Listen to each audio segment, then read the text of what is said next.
Hello, my friends. Welcome back to Caprine Cottage. My name is Anne, and today we are back in the studio for a podcast episode. Thank you so much for joining me, and I hope you look forward to seeing some knits. I have been away for a little bit. There's definitely more stuff going on Patreon if you're interested in that. This summer has been, it's just been kind of hard for me. Normally my knitting doesn't wane during the summer, but this year I just have felt kind of uninspired. We've had sort of a strange weather year where we had a very cold spring, which I didn't mind, but then it got incredibly hot very, very quickly, which I found very off-putting. I don't really like the heat. I don't handle the heat too well, at least extreme heat. And then we also had wildfire smoke blowing down from Canada, which is both not good from a health perspective and also is alarming, and definitely stirs up some climate anxiety, at least for myself. And yeah, it's just been kind of a funny year. Feeny injured her leg. You guys know about that. And she is slowly getting better, but we're just not going on our normal daily woods adventures. I mean, she goes out in her pen. I take her in the yard, but she's still kind of on bed rest. We're slowly easing her out of it, but we just don't want her to do anything crazy, as she is apt to do. So trying to limit the frolicking, which is sad and hard, but she's definitely improving. I know you guys are always curious to hear how she's doing. And I'm sure I'm going to forget something, as always in these videos. I have some notes, but that doesn't mean maybe I missed something in the notes already.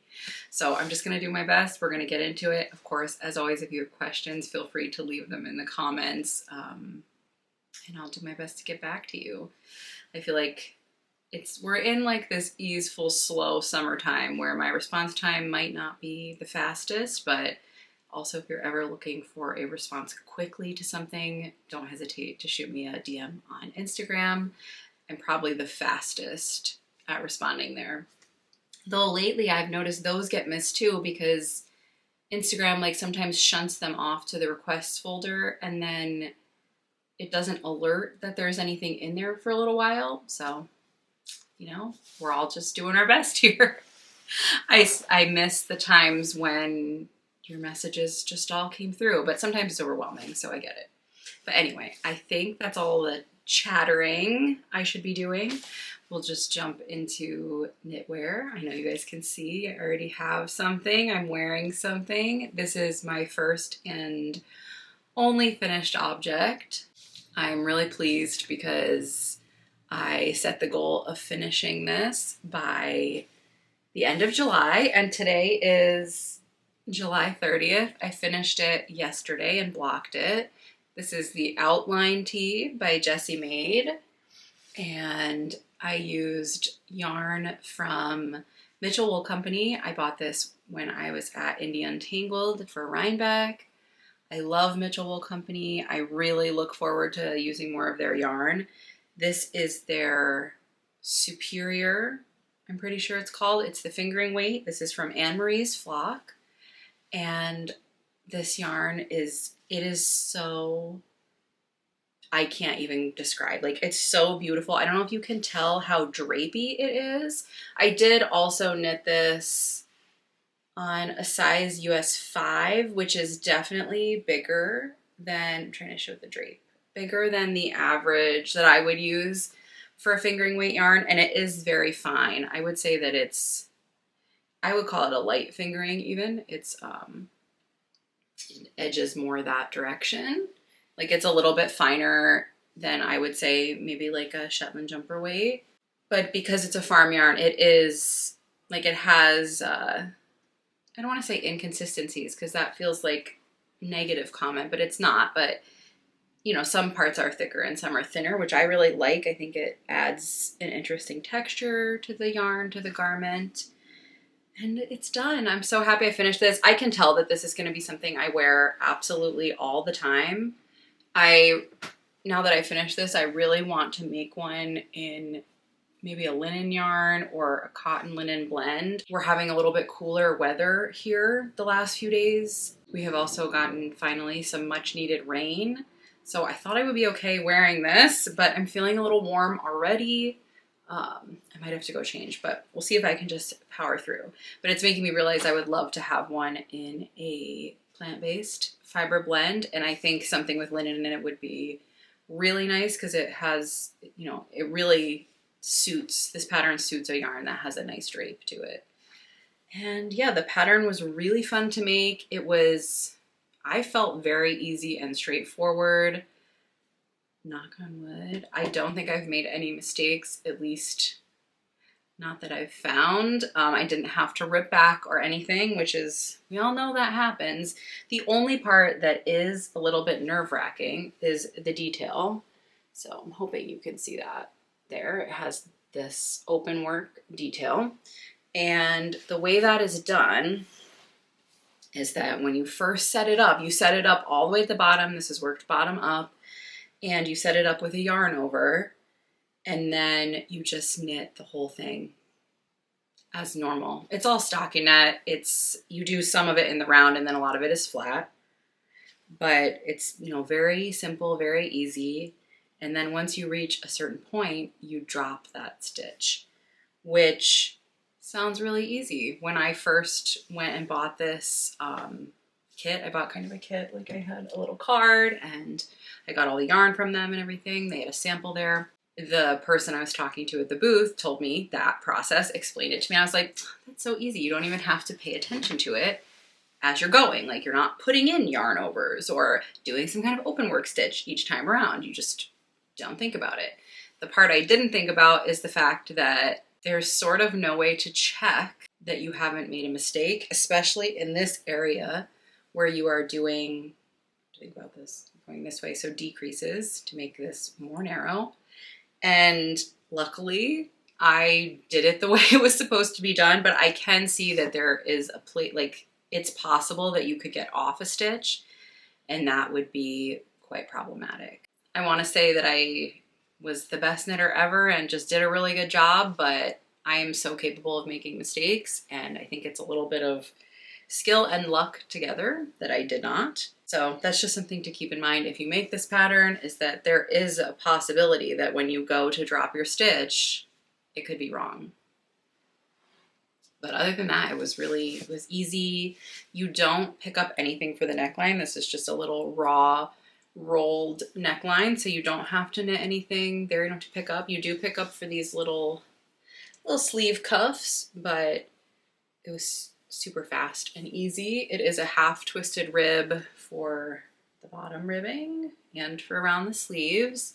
So yeah, I think that's pretty much all I have to share. I definitely recommend this pattern. I definitely recommend this yarn from Mitchell Wool Company. I always talk about them. They've become one of my favorite businesses, and I really love what they stand for. I love that, you know, the way that they talk about farming and agriculture and women-owned business and a lot of other things that I feel really passionately about. So highly recommend them and their products. I should say I'm not paid to say that. They're not sponsoring me. I wish they would, but yeah, it's all just my own opinion. And I think that's all I have to say about this. I just think this is a great pattern. I think it's so versatile. I know that it's incredibly popular. I was knitting when it came out, but I missed it, I guess. And I can see why it is so popular. I think it's just a great versatile pattern. It's a great tea pattern. I like that it's simple, but has a little bit of excitement. Like, it's not just plain. I like the V is nice and deep, which I think is very flattering. Yeah, I don't know. I probably could go on longer.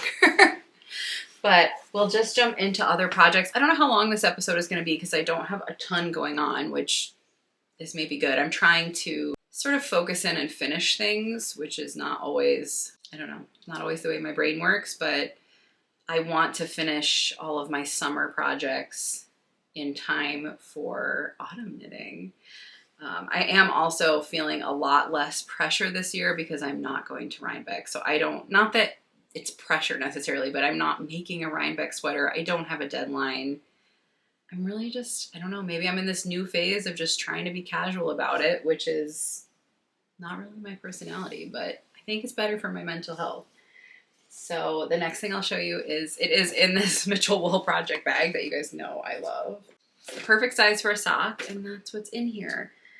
I think I updated you on this at some point. I don't know. Before I started filming, I looked at my last podcast episode, and I've definitely made progress since I filmed that. But I think maybe I also mentioned this in my summer bucket list video, which making progress on that. I did get to go to the lake. This weekend is the little summer event in our town, and so hopefully we're going to that. I haven't made 100% plans just yet, but I think it will happen. But anyway, I don't know when you've last seen this, but I have made some progress. Still only on sock 1. This is my second pair of rucksack socks by Lindsay Fowler from her book Trails and Valleys. And I am using Rambler from the Woolly Thistle, which was kindly gifted to me, and then Leong reinforcement thread for the heels and toes. The color of the Rambler of this pair is Winter Sky. And yeah, I'm just making some progress. I have finished the heel flap, and I am slowly working on the gusset decreases. I think I'm pretty close. I don't know. My notes, I would have to sit there and read them to figure it out, because I think I haven't worked on this in maybe a month, because I've only pretty much been working on this. In the last couple of days, I started picking up other things, but I've been really focused on the outline tee. But it's making progress. I'm hoping to finish these by the end of the summer so that I can cast on some new socks for the autumn. I'm really looking forward to just wearing my knits. I have, right behind you guys, sitting on my desk, I have my Drabo pullover and 3 pairs of socks, plus a pair of socks for Caleb that have not been photographed or worn just because it's been way too hot. So I'm looking forward to just like wearing the stuff that I make. I've barely been wearing socks at all, let alone wool socks, and obviously not wearing sweaters.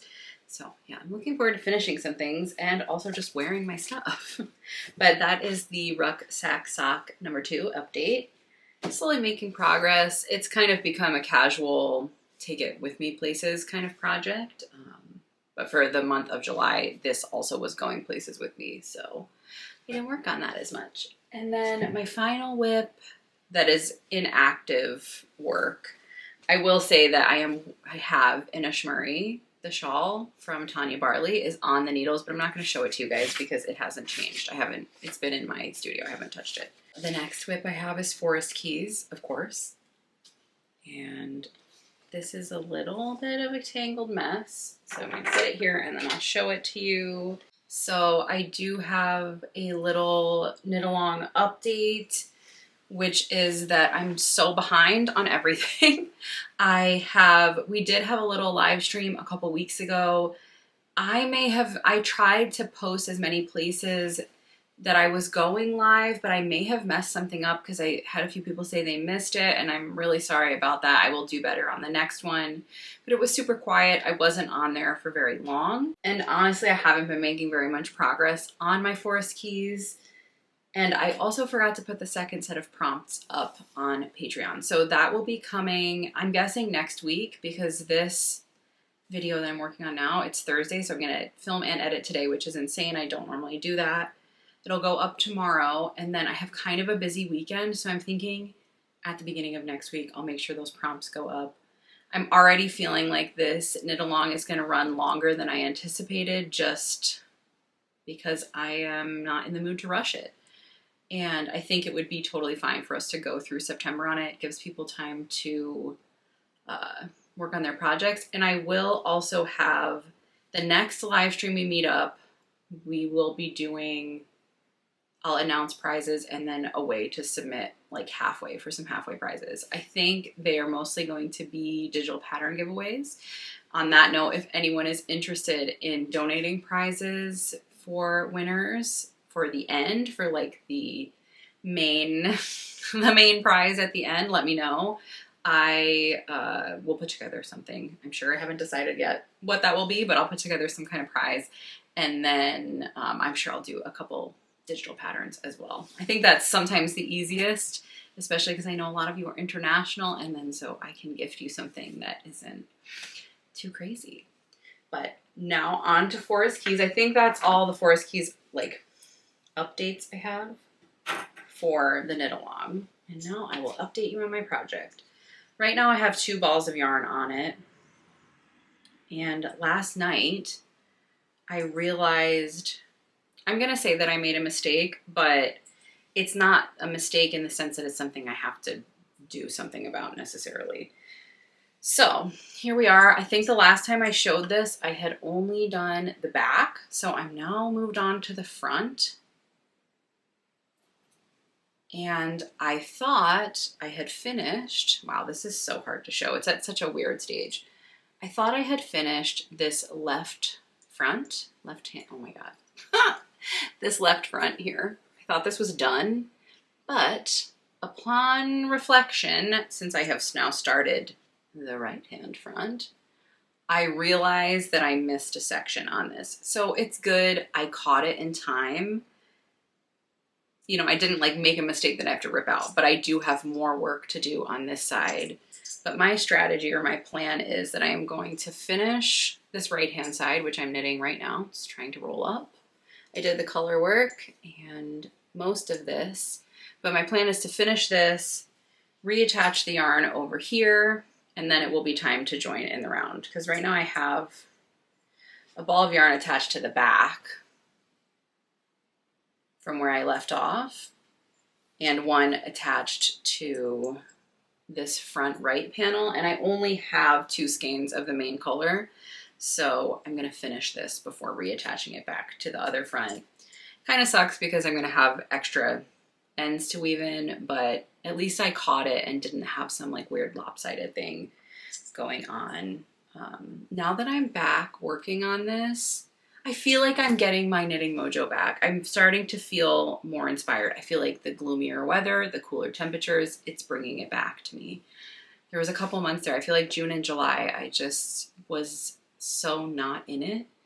And it's good to feel it coming back because knitting is such an outlet for me. It's something that makes me feel so much more mentally well that when I'm not interested in doing that, it's very hard to find another outlet that satisfies it in the same way.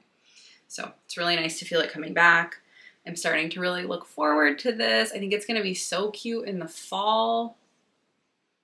Both of these things I think are like the perfect fall layering pieces for on those days where it's like a little chilly or in the evening before it gets really cold and you need a real sweater. But it's coming along. Oh yeah, I didn't say, this is the Forest Keys vest designed by Teti Lutzak of Teti's Knit Garden. And I am knitting this in the most amazing Scottish wool company, 4-ply fingering weight, formerly known as the Scottish Yarn Festival. She's made that change relatively recently. So Scottish wool company now. And my colors, here, let me look, since I will never remember. The main color, the body color, is Baird. They're clan colors. And the contrast is Wallace. So it's like burgundy and tan. I think it's so pretty. Yeah, and this, I've said this before, this yarn smells so good. It smells like Scotland to me. And maybe it's just a mental association or, you know, I don't know. I don't know what it is about it, but there's something about it that reminds me of being there. And I feel like now that we are approaching August, it's all starting to come back like it does every year because I went to Scotland in August. And it's, yeah, my like need to go back starts to resurface around this time of year. And so I've been trying to consume lots of Scotland media. I'm back on a Shetland rewatch, which happens at least once a year. I can't be stopped. And then, yeah, I'll talk a little bit more about some other recommendations after I think we do books. So that's all the knitting I have right now. It's only it's really 3 projects, but it's mainly just 2, which I'm starting to realize that I think I operate the best when I stick to a 2 to 3 project limit, where I have a big project, a garment, and a little project like a sock, and then right now I have a shawl that I haven't touched. But I think that's a good kind of balance for me. And also the same sort of idea, but with technique. So the shawl is lace work, the forest keys is color work, and then the socks are plain. I think that's another kind of thing to consider for me, is that I need to have something that kind of scratches a different brain itch for each kind of technique. I feel like if I go too long without a color work project, I get sad. Same thing as if I go too long without a Shetland or Scotland wool, I get sad. So things to consider for myself, but maybe a different way of thinking about it for you too and your projects. Oh yeah, I will say that's something I didn't mention about this Mitchell Wool Company. I am very much not sensitive to itchy wool, but I'm wearing this next to skin and it's not itchy. I'm itchy for other reasons. I have a terrible bug bite right here, but that's not from the wool. So I think that's all the knitting I have. I have lots of exciting plans for what I want to make for the fall, but that is going to be a video of its own. Otherwise we'd be here all day. And I'm thinking it will be, I'm not going to say timeline because I'm not sticking to an every week schedule, but I have a vlog coming next, and I think it will be the video after that. So keep your eyes out. There will be a fall knitting plans video coming shortly. And then I think we'll just talk about books. I have read quite a lot in the last, it's been more than a month since I filmed, but in the last time since we spoke. First thing I finished, which is kind of Scotland themed, is Making Sparks Fly at the Highland Repair Shop by Kiley Dunbar. That's her newest Highland Repair Shop installment. I've talked about Kiley Dunbar many times. I really do enjoy her books. They are fluffy, cozy romance books, but they're all set in Scotland. And the first ones I read were the Highland Repair Shop, and those are still coming out. This one was maybe my least favorite. I feel really bad saying that. I gave it a 3 stars. Like, I still liked it. It was a good book, but it didn't hit the same way that the other ones have. I don't know why that is. I loved the first one, like, a lot. And I really, really have grown to love her Port Willow series, which I hope more is coming for that. I don't know. It's only 2 books, and I don't know if that's the end of it. I would love if more books came in that series. And obviously, I'm pretty sure there's a Christmas, or am I mixing up my years? I think there's another Highland Repair Shop coming for the holiday, unless I'm getting mixed up. But I will read whatever she puts out. This one, I don't know. There was something about it that maybe I read it at kind of the wrong time, or there was something about the romance didn't catch me as much as it normally does. I think part of it was that the female main character was kind of unrelatable to me. There were parts of her, of course, that were relatable, but she just wasn't, I don't know. There's something about her that I didn't relate to. So that's that. I would still recommend it, but it wasn't my favorite thing I've ever read. Then, okay, we'll go through, I'm going to try and go in the order I read them, but I don't know if I can remember. Next is Bunny. Bunny by Mona Awad. Oh, Bunny. So this book has been out for quite a while. This has been on my want to read list for a very long time. The second one just came out at the beginning of the summer, and I loved this. This was exceptional for me. I will say this is a really freaking weird book, and I think that I will be thinking about it forever. Like, I'm still not, I don't know what happened. I don't know what was real. I don't know what was not real. And I'm so curious now about the next one to see, like, what the plot line is like. Will it deliver? Will it have the same weird, crazy vibe?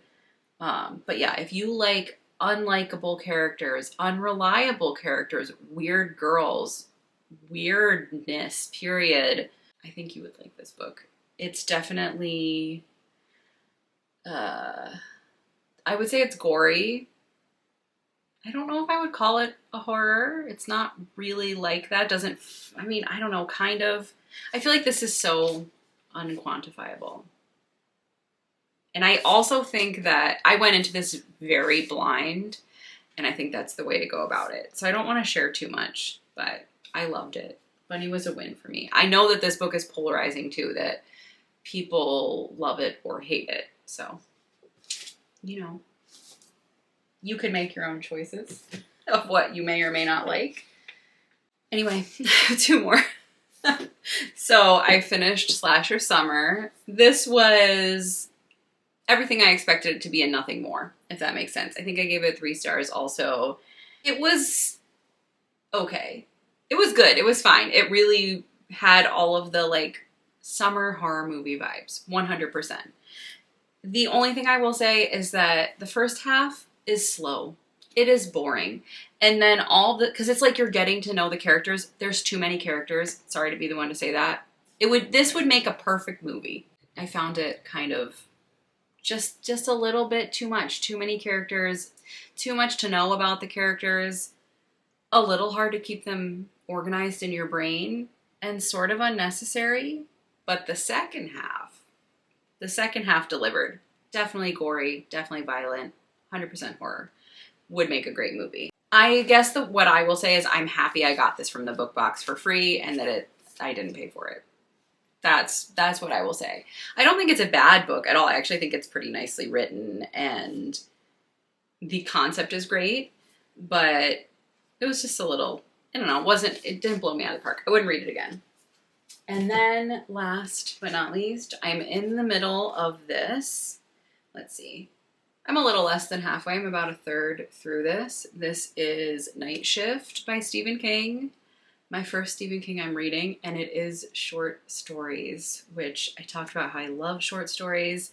And this is delivering. I was very nervous to delve into Stephen King and that I wouldn't like that it was overhyped or I wouldn't like his writing. And, you know, I've read 4 stories or something. I can't really speak to it. But so far, I'm loving the stories. My one sort of thing, I could call it a complaint that I'll say is, it is very obvious that this is written by a man. Most of his characters are male, and they feel very male of a certain time, which I think is probably on purpose. But for me, sometimes that can be a little bit of a deal breaker, where I feel like they're not self-aware. The men in this book, not self-aware at all. And maybe that's the point to some extent. But I also find it a little annoying. I'm not going to lie. I think this was written, let's see when this was published. Published in 1976. And it 100% reads that way, which is fine. But just something to keep in mind.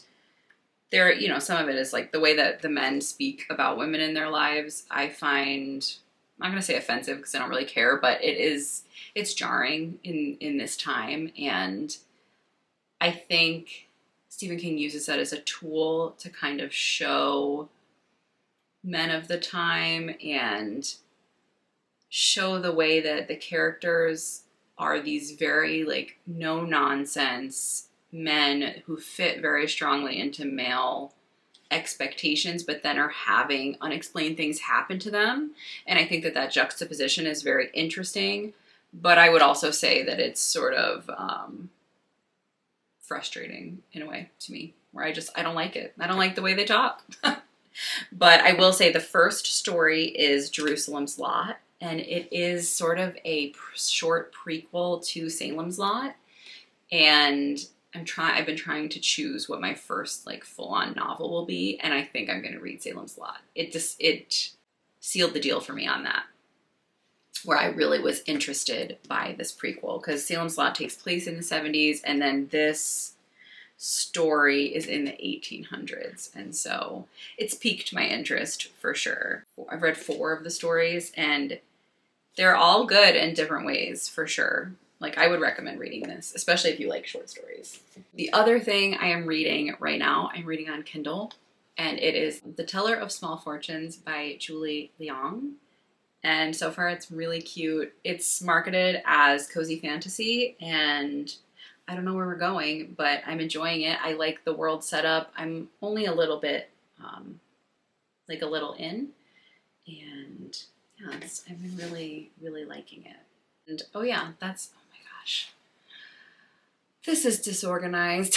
The other thing I read was also on Kindle, which is Rewitched by Lucy Jane Wood. And that book was so up my alley. I loved it so much. It's set in contemporary times. It's about a modern witch. She's living in London and she works in a bookstore. And I'm not going to give too much away, but she gets a letter and her magic is in jeopardy. So that's all I'll say, but I really recommend that book. And I did manage to snag a copy of the next one, which is Uncharmed. And I think the third one is coming soon. And I don't think that it's not like a continuation of the same story. They're different stories, but you know, it reminded me of the Sango Mandana books, which I loved. But honestly, probably some of my favorite books I've read in a long time, if not ever. Like those and the Emily Wilde series, I will just go on and on about, where love those books so much. A Witch's Guide to Magical Innkeeping has very much sealed its place as one of my favorite books I've ever read. So yeah, that I feel like Rewitched it has a similar vibe, which I really enjoyed. So yeah, now we can move on to non-book media. Well, I don't know if I've talked about this yet, but I'll just do a quick little recommendation, which is Widow's Bay on Apple TV. I loved it. I watched the whole thing and I'm looking forward to rewatching it. And then one YouTube channel I want to recommend. It's not a knitting YouTube, but I really enjoy her channel. I really enjoy her content, and it's scratching my Need for Scotland itch. And that is Carolyn McQuiston.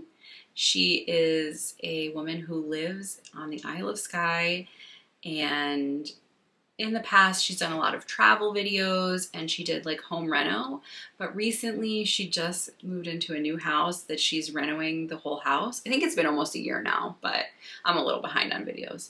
But I'm just loving her videos more than ever. I find her to be really approachable, I guess. Like, it just feels like hanging out with a friend. I, of course, love seeing her home reno and her home decorating stuff.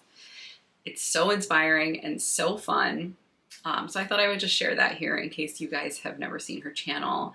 I think she has a pretty big TikTok following, but I don't really go on there anymore, so I'm not 100% sure there. But her YouTube is really nice and really fun, and the scenery she shares is crazy. I didn't get to go to Skye when I was in Scotland, and it just makes me want to go there. It looks so beautiful.